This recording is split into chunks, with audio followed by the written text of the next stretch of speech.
नमस्कार मित्रांनो, जी के story teller मध्ये आपल्या सर्वांचं स्वागत आहे। तर मी आज पुन्हा एकदा घेऊन आलोय खास तुमच्यासाठी एक चित्तथरारक अशी बाई कथा। आतापर्यंत तुम्ही आपल्या चॅनलला सबस्क्राइब केलं नसेल तर नक्की सबस्क्राइब करा, जेणेकरून भविष्यात येणारे व्हिडिओज मी आपल्यापर्यंत पोहोचवू शकेन। तर चला जास्त वेळ न घेता आजच्या भयानक आणि चित्तथरारक अशा बाई कथेला सुरुवात करूया। तो झोपाईच्या खोलीतून वाड्यातल्या चौकाकडे हळूहळू चालत होता। तो एक जुन्या शैलीचा चौसोपी वाडा होता। मध्ये चौक, भोवती ओसऱ्या आणि मग खोल्या। मध्यरात्र उलटून गेली असावी। अंधाराच्या गोधडीत स्वतःला गुंडाळून घेतलेली ती वास्तू आणि श्वास घेण्यापुरते तोंड उघडे ठेवावे तसा ओसरीवरील एक कोपऱ्यात दिव्याच्या फिकट प्रकाशाचा एक तुकडा उसासे टाकत सावल्या नाचवत होता। घरातील इतर कोणीही जागे होऊ नये म्हणून तो हलक्या पायाने चालत होता। मांजर पावलांनी दगडी फरशी ओलांडून तो काळजीपूर्वक मुख्य दरवाजापाशी आला आणि दारासमोर क्षणभर उभा राहिला। अत्यंत काळजीने त्याने दाराची आडवी तुळई काढली, मग कडी काढली आणि भव्य दरवाजा उघडला। किंचित कर्र करत दरवाजा उघडला, बाहेर पडला आणि दरवाजा मागे ढकलून चिरेबंदी दगडी पायऱ्या खाली उतरू लागला। पायऱ्या उतरून तो गल्लीतल्या छोट्या रस्त्यावर आला। दोन्ही बाजूने काळोखात बुडालेल्या पांढऱ्या दरवाजाच्या मोठमोठ्या वाड्याकडे दुर्लक्ष करून अनोळखी दिशेकडे चालू लागला। गाढ निजेची ती वेळ, सगळा परिसर चिडीचूप। आणि अशा वेळी आपण कुठे जात आहोत? रात्रीच्या या वेळी घरातून का बाहेर पडलो हे त्याला कळेनासे झाले होते।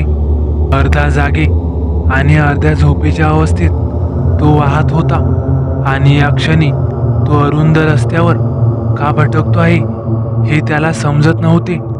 तरीही त्याच्या मनात कुठेतरी खोलवर आपण फक्त रात्रीच्या जड जेवणानंतर फेरफटका मारायला आलोय अशी भावना येत होती।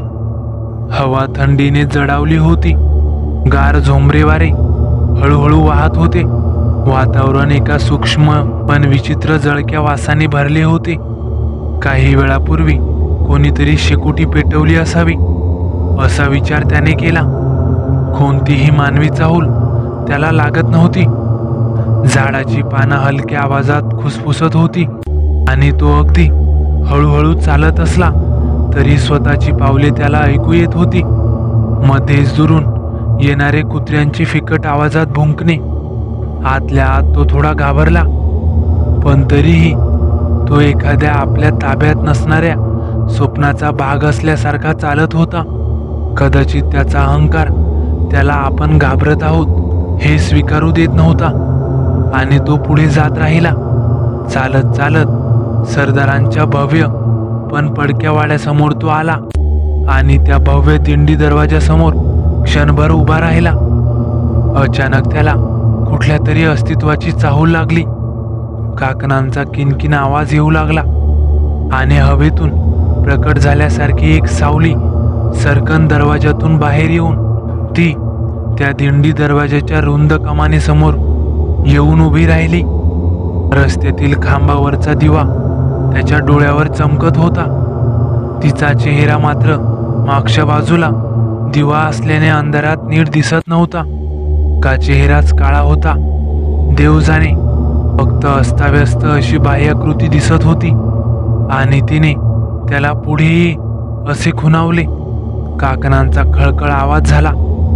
त्याच्या छातीचे ठोके ढोल वाजवू लागले। भीतीचा अंमल चढू लागला। हे काय समोर उभे ठाकले? परत एकदा त्या मनातील सूक्ष्म अहंकाराने तोंड काढले। ही तर डोक्यावर परिणाम झालेली एखादी वेडसर बाई असावी किंवा गरीब बिचारी संकटात सापडली असावी असा विचार करत त्याने स्वतः थोडे सावरले। का त्याला अनामिक भूल पडली होती हे त्याला कळत नव्हते। तो धीटपणे 2 पावले पुढे सरकला, तशी ती देखील 2 पावले मागे सरकली आणि दोन्ही बाजूने दोन्ही हात दरवाजाच्या कमानीवर ठेवून रस्ता अडवल्याप्रमाणे उभी राहिली। तो थबकला, डोळे फाडून अंधारात बघू लागला. काहीतरी चुकतंय, काहीतरी विचित्र वाटतंय. आणि त्याच्या काळजाचा हिसका बसून ती गोष्ट लक्षात आली. ही दोन्ही हात दोन्ही बाजूंना टेकवून उभी आहे, पण हा दरवाजा तर 10-12 फूट रुंद आहे. म्हणजे अरे देवा, तिचे हात एवढे लांब आहेत. अचानक अनेक कुत्र्यांचा रडण्याचा विव्हळण्याचा आवाज एकदाच येऊ लागला. त्याला दरदरून घाम फुटला. छातीचे ठोके स्पष्टपणे ऐकू येऊ लागले. आणि तितक्यात तिने थोडेसे मागे झुकून डोके मागे केले आणि दिव्याच्या प्रकाशात त्याला तो बिभत्स चेहरा दिसला. अस्ताव्यस्त केस, पांढरट डोळे, वाकलेले मोठे नाक आणि काळे तुटके विचकलेले दात.